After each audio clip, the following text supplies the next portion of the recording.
What is going on, boys? It's Shane here from Rocket Powered Sound. What's up, guys? This is Eek. What is up, guys? My name is Aces2Aces. What's up, guys? This is Tassion from Cymatics.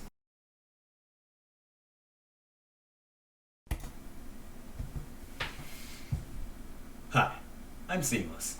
What's going on, guys? I'm back on the mic today from Structural Sound, and welcome to today's video. And in this tutorial, I'm going to show you how to make this bass in Serum.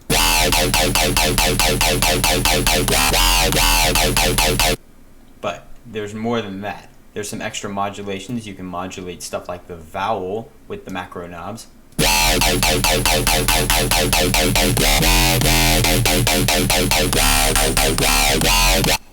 that just controls the depth of how deep the sound is. And then there's the rate, which is the fun part.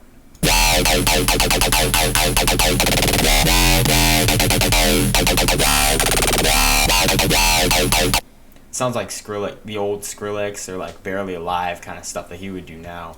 So this is a Serum patch. There is zero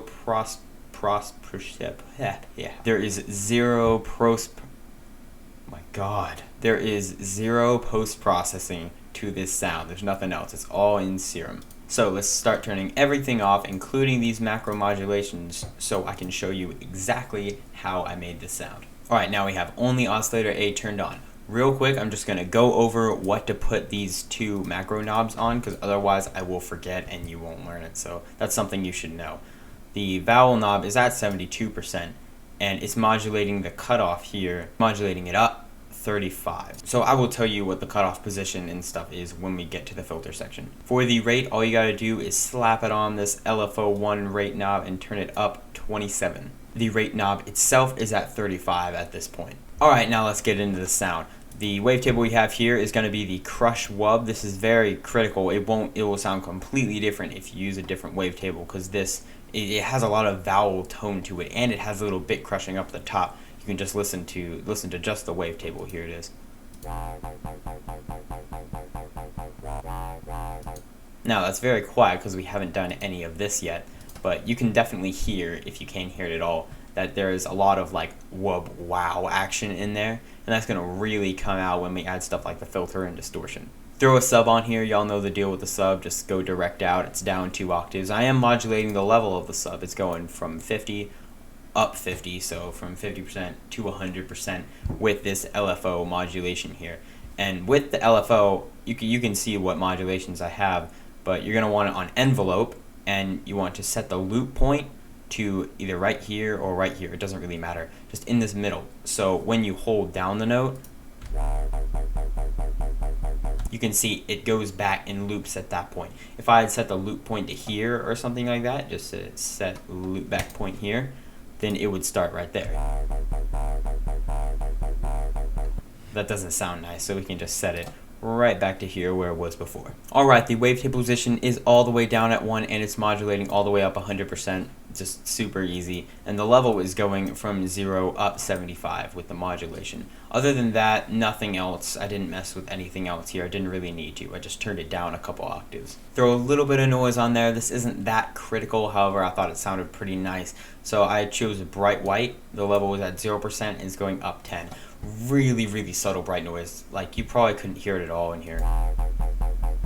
Yeah, you can barely hear it at all, and it's going to come out through the compression and distortion. However, it's going to make it a lot brighter, and you'll see how that's going to work. Alright, we are not going to use oscillator B. Let's just flip on this filter. Only oscillator A is going through it. I chose the HP12 for this one. This is a high pass plus peak filter, and so the cutoff of the high pass is at 29 going up 22. So just a normal slide up. The resonance is at 22%, so we just get a little bit of peakage there. There's no modulation going on. I didn't really need to. Just a little extra vowel to accent the wavetable's vowel itself. The drive is at 0%, and it is going up 20. So as it goes up with the power of the sound, so we get a little more power up at the top, and then it goes down. Just adds a little more dynamics. The frequency of the peak filter is at 79, going down -18, so the classic kind of yay action of that filter. However, it doesn't make it sound like it's going yay. It just adds a little more modulation, just accents the vowel more, kind of sculpts it a little better. Alright, the mix is all the way up for this one. We want the full range of the filter. That covers it for this section. Let's go on to the effects.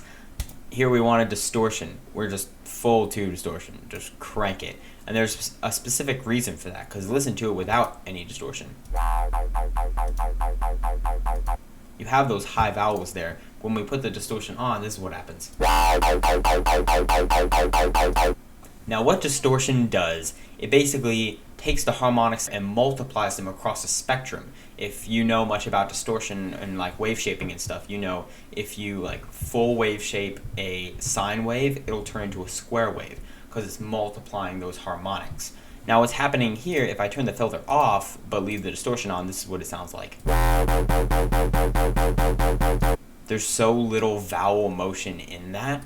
Now what this peak filter is primarily doing, it does accent the vowel and the sound, but especially this resonance, just those little peaks, it controls that. Distortion is multiplying the harmonics that those peaks are making. So as the peak is accenting some vowel-y harmonics, the distortion is taking those accents and multiplying it and making it huge. So we can get a huge screeching vowel sound just by adding a little bit of resonance on the filter. So that's very important to the sound, adding that distortion. You wouldn't get the full power of it if you didn't. Now onto some hyperdimension. I just turned the mix up to 20%, and y'all know the deal with this dimension expander there. Size down, it's up 45, it's all good. For the EQ, this is just, again, sculpting the sound, especially after the distortion, because the distortion really, like, you know, messed up the sound. Even though it sounds really good, there is some stuff we want to get rid of. So on this side of the EQ, we're going to choose a shelving. We have the frequency at 63 Hertz going up 19. The Q factor is at 75, so we're just working at ducking down the end, the very, very end, and making it, getting rid of that sub that isn't this sub, because we didn't want any of that. The gain is going from -24, it's all the way down, up 50%, so down to normal. You can see the action that it's doing there. And then on this side we have a peaking EQ. We have the frequency at 2766 going down -19. It doesn't have to be 2766. I say this every time, just somewhere in there. We're just taking away some harmonics right in this area. I'm pointing to the screen again. Why do I always do that? Right in this area. So just to kind of, it cleans up that mid-range that was kind of muddy and accents the vowel even more. The Q factor is at 63% and the gain is down -6.1. It's not down a lot, it's just a little bit, you know, just a little more modulation there. On to some multiband compression. Y'all knew this was coming. So flip on multiband there for the compressor. The threshold is at -5.3 decibels. I left all these the same and no gain. The mix is at 100% and this high percentage is at 117.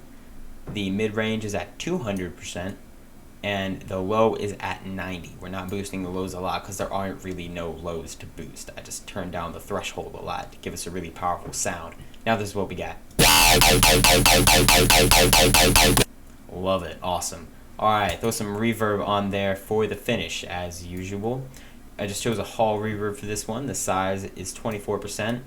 The decay is 3.5 seconds. Cut some of the low frequencies at 21% and some of the really high frequencies at 35%. Alright, the spin and spin depth are 25 and 20 as usual, and I just turned the mix up to 20, so we just get a little bit of reverb in there.